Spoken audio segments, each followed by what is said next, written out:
funny thing about dreams, even if they go unfulfilled, life can still be pretty good. Take the case of Duy Huynh.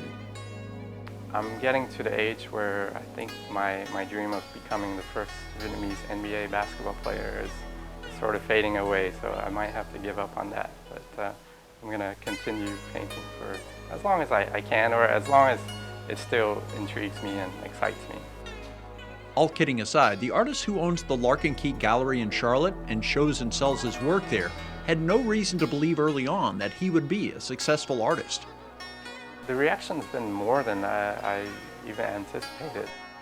Having painted for only about 12 years, Duy's work caught on with the public in relatively quick fashion. Unfortunately, the art market has suffered greatly with the downturn in the economy.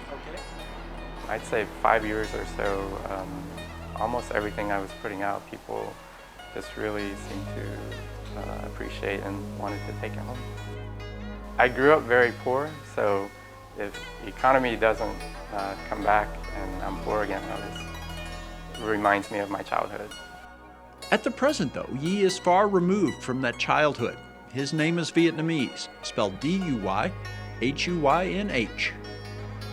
It is a Vietnamese name, and translated into English, it means very difficult to pronounce. When Duy was 5 years old, his family decided to leave Vietnam. My family and I are considered refugees, also known as boat people. We endured a great deal of hardship just to get over here. We were stranded in the ocean for several days. We were brought to different refugee camps in Thailand and the Philippines. I think at one point I thought this is like the worst family vacation ever, you know. His painting would come later, but Duy turned to tracing coloring books and later drawing comics as he found himself in a strange place and unable to speak the language.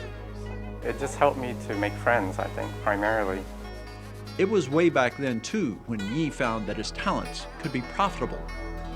Kids started paying me in $1 or $2, or they would offer their chocolate milk or their lunch and things like that, just so I can to draw them some stuff.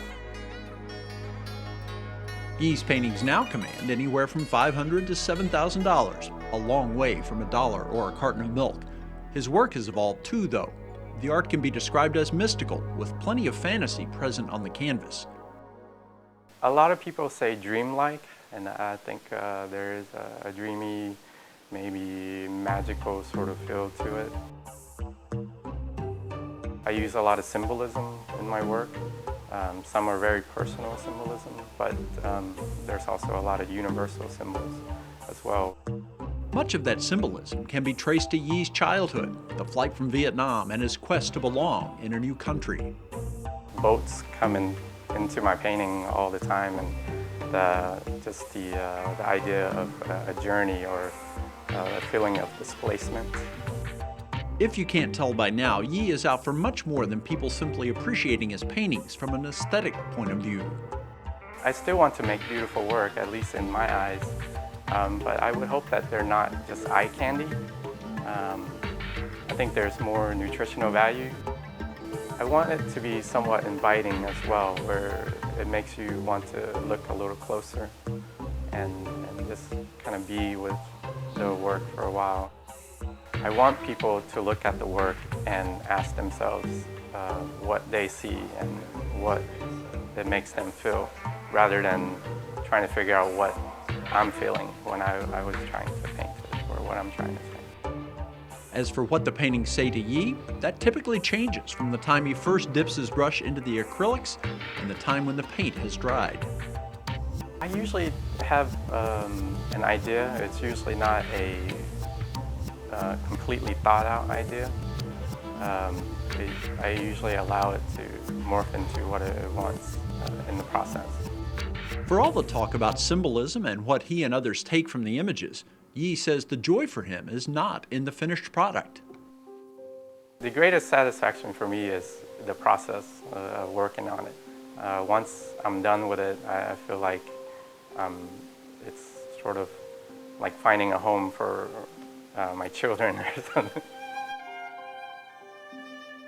In his home-based studio, Duy might be working on as many as a half dozen paintings at any one time. His attention will be on one canvas for a while, then he's on to another. It's not necessarily a lack of focus, but sometimes you just kind of hit a wall with a certain piece. Instead of just sitting back and not doing anything and staring at one piece, I usually move on to another piece. Once they are finished, the pieces generally find fans. Yi contends that he's still surprised at which paintings garner the most attention, which ones people like the best. Sometimes I paint a piece that it's my absolute favorite that I've done for a while, and it just doesn't get any attention at a show. And then another piece where, I don't have the same strong feelings for, people just seem to gravitate towards that piece. Yi's style and the work he produces might seem to be quite refined at this point, but he would disagree. There's plenty more painting and capturing his visions ahead. I feel like I still have a long way to go with painting. I feel like I'm just scratching the surface with some of the paint work that I want to do.